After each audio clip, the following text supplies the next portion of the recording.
I just thought I'd tell you a little bit about the way things used to be in my day when I was a lad. Every guitar maker nowadays, they have a bandsaw. You cut a neck out no time at all. But when I was young, I didn't have a bandsaw. The most I ever had was one of these, a bow saw. Need a bit of string on there.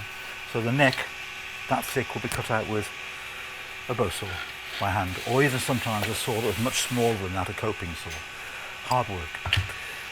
The thickness of the soundboard and the back and sides of a guitar would be done with a plane, a low angle plane like this, all of it, nothing else. Sometimes a scraper, but all the thicknessing will be done with one of those.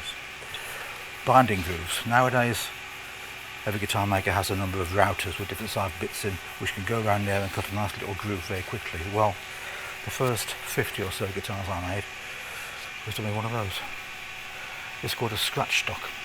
It's 2 bits of plywood, and in the corner, you can get that, there's a little bit of sharpened hacksaw blade. You set it just right, and you learn the technique.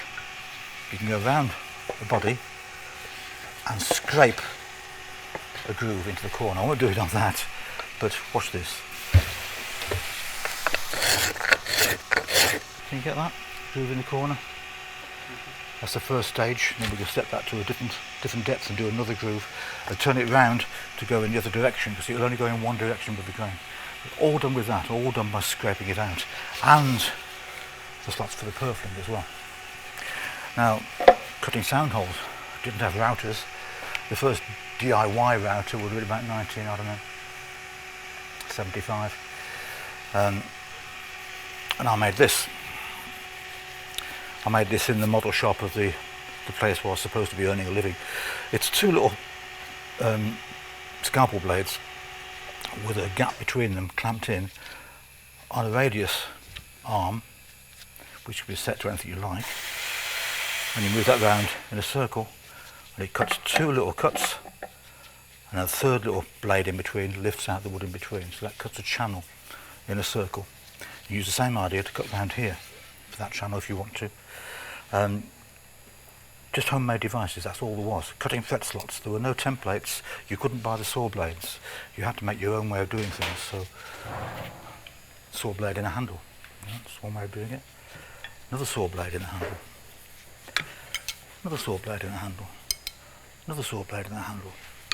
Homemade reamer for bridge pins. You can buy all these things now, and more besides. Another saw blade in a handle. You couldn't. These things did not exist in 1970. If you couldn't do a bit of engineering, a bit of electrical wiring, a bit of plumbing, you couldn't make guitars. So that's where it all started for me. It started because I love DIY. I love making things. I was trained as an engineer. I love wood, I love music, I love guitars, and it all came together in exactly this sort of thing. Making that, working in aluminium with a nice little jig boring machine, is a joy for somebody like me that likes working in metal. And to be able to apply that to wonderful pieces of wood is another joy. It's just a way of spending your life. I'm tempted to say in absolute bliss, but it's also incredibly hard work and quite dangerous and quite unpleasant. It has consequences in the muscles and skin conditions, but in the end, it makes music.